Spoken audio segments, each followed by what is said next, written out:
ನಮಸ್ಕಾರ ಸ್ನೇಹಿತರೆ.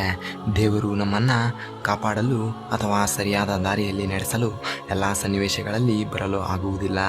ಆದ್ದರಿಂದ ದೇವರು ಮನುಷ್ಯನ ರೂಪದಲ್ಲಿ ಬಂದು ಸಮಾಜದಲ್ಲಿ ನಡೆಯುತ್ತಿರುವ ಅನೈತಿಕ ಹಾಗೂ ದೌರ್ಜನ್ಯಕರ ಕೆಲಸಗಳನ್ನು ತಡೆಯಲು ಬರುತ್ತಾರೆ.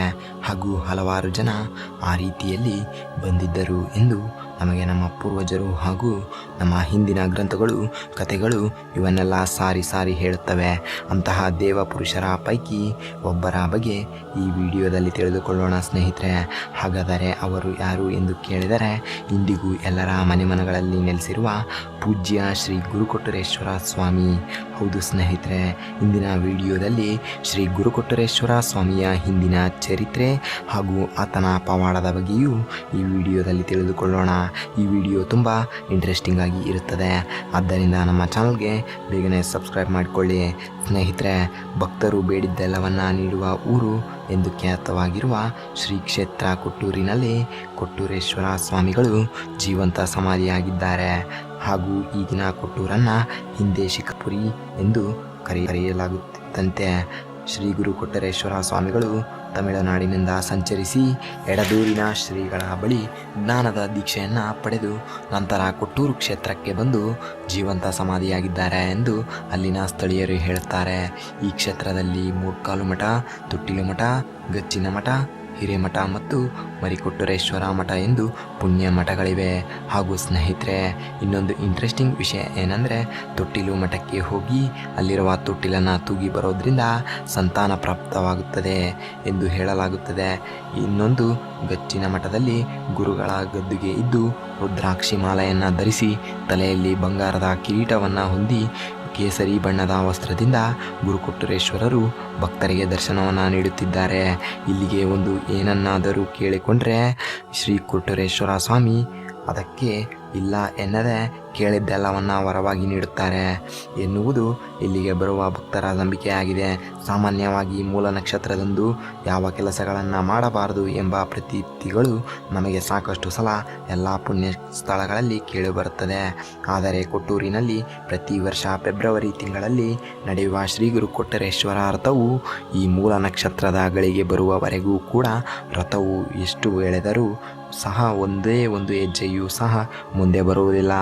ಆ ಮೂಲ ನಕ್ಷತ್ರದ ಗಳಿಗೆಯ ಸಮಯ ಆಗುತ್ತಿದ್ದಂತೆ ರಥವು ತನ್ನಷ್ಟಕ್ಕೆ ತಾನೇ ಮುಂದೆ ಬಂದು ಒಂದು ಹೆಜ್ಜೆ ಎಳೆಯುತ್ತದೆ ಅಂತೆ. ನಂತರ ಭಕ್ತರು ಅದನ್ನು ಎಳೆಯುತ್ತಾರೆ. ಈ ರೀತಿ ವಿಜೃಂಭಣೆಯಿಂದ ನಡೆಯುವ ರಥೋತ್ಸವವನ್ನು ನೋಡಲು ಲಕ್ಷಾಂತರ ಜನರು ಇಲ್ಲಿಗೆ ಬರುತ್ತಾರೆ. ಕೇವಲ ಕರ್ನಾಟಕದಿಂದ ಮಾತ್ರ ಅಲ್ಲದೆ ಮಹಾರಾಷ್ಟ್ರ, ಆಂಧ್ರ ಪ್ರದೇಶ ಜೊತೆಗೆ ತಮಿಳುನಾಡಿನಿಂದ ಸಹ ಭಕ್ತರು ಸ್ವಾಮಿಯ ರಥೋತ್ಸವಕ್ಕೆ ಹರಿದು ಬರುತ್ತಾರೆ ಸ್ನೇಹಿತರೆ. ಹಾಗೂ ರಥವು ಮುಂದೆ ಹೋಗಲು ಇದೊಂದೇ ಕಾರಣ ಅಲ್ಲ, ಇದಕ್ಕೆ ಇನ್ನೊಂದು ಕಾರಣ ಸಹ ಇದೆ.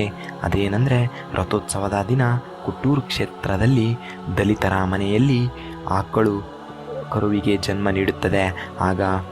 ಆಗ ಅದರಿಂದ ಬಂದ ಗಿಣ್ಣುವನ್ನು ಸ್ವಾಮಿಯ ರಥೋತ್ಸವಕ್ಕೆ ತಂದ ನಂತರವೇ ಸ್ವಾಮಿಯ ರಥವು ಮುಂದೆ ಚಲಿಸುತ್ತದೆ ಎಂಬ ವಾಡಿಕೆ ಇದೆ. ಈ ರೀತಿಯಾಗಿ ಪ್ರತಿ ವರ್ಷವೂ ರಥದ ದಿನ ಯಾರಾದರೂ ಒಬ್ಬರ ದಲಿತರ ಮನೆಯಲ್ಲೇ ಒಂದು ಆಕಳು ಕರುವಿಗೆ ಜನ್ಮ ನೀಡುತ್ತದೆ. ಇದು ಸಹ ಸ್ವಾಮಿ ಕೊಟ್ಟೂರೇಶ್ವರ ಸ್ವಾಮಿಯ ಪವಾಡವಾಗಿದೆ. ಹಾಗೂ ಈ ಹಿಂದೆ ಮಹಾರಾಜರ ಕಾಲದಲ್ಲಿ ದೆಹಲಿಯ ಸುಲ್ತಾನರಾದ ಅಕ್ಬರ್ ಸಹ ಸ್ವಾಮಿಯ ಭಕ್ತನಾಗಿದ್ದನಂತೆ.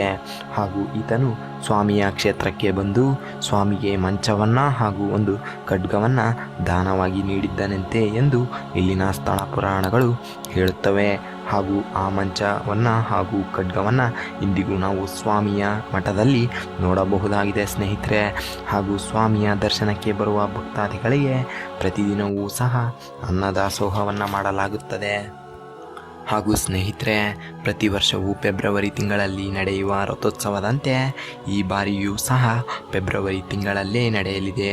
ಸಾಧ್ಯವಾದರೆ ಖಂಡಿತ ಕೊಟ್ಟೂರಿಗೆ ಭೇಟಿ ನೀಡಿ ಸ್ವಾಮಿಯ ರಥೋತ್ಸವವನ್ನು ಕಣ್ತುಂಬಿಕೊಂಡು ಸ್ವಾಮಿಯ ದರ್ಶನಕ್ಕೆ ಪಾತ್ರರಾಗಿ.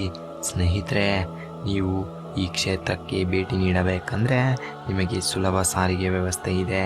ನೀವು ಬೆಂಗಳೂರು, ಬೆಳಗಾವಿ, ಹುಬ್ಬಳ್ಳಿ, ಕೋಲಾರ ಅಥವಾ ಹಾಸನ, ರಾಯಚೂರು, ಕೊಪ್ಪಳ ಹೀಗೆ ಯಾವ ಜಿಲ್ಲೆಯಿಂದ ಆದರೂ ಸಹ ನಿಮಗೆ ಪ್ರಯಾಣಿಸಲು ಸುಲಭ ಬಸ್ಸು ಸಂಚಾರ ಸೌಲಭ್ಯವಿದೆ ಹಾಗೂ ಯಾವಾಗಲೂ ಸ್ವಾಮಿಯ ದೇವಾಲಯದಲ್ಲಿ ಕೊಟ್ಟೂರೇಶ್ವರ ದೊರೆಯೇ ನಿನಗಾರು ಸರಿಯೇ ಸರಿಯೆಂದವರ ಹಲ್ಲು ಮುರಿಯೇ ಬಹುಪರಾಕ್ ಎಂಬ ಕೂಗು ಯಾವಾಗಲೂ ಸ್ವಾಮಿಯ ದೇವಾಲಯದಲ್ಲಿ ಭಕ್ತರ ಬಾಯಿಂದ ಕೇಳಬಹುದು. ಸ್ನೇಹಿತರೆ, ಇದಾಗಿತ್ತು ಇಂದಿನ ವಿಡಿಯೋ. ಈ ವಿಡಿಯೋದಿಂದ ನೀವೇನಾದರೂ 1% ಆದರೂ ಕಲಿತಿದ್ರೆ ವಿಡಿಯೋಗೆ ಒಂದು ಲೈಕ್ ಮಾಡಿ ಸ್ನೇಹಿತರೆ. ಧನ್ಯವಾದಗಳು. ನಮಸ್ಕಾರ ಸ್ನೇಹಿತರೆ.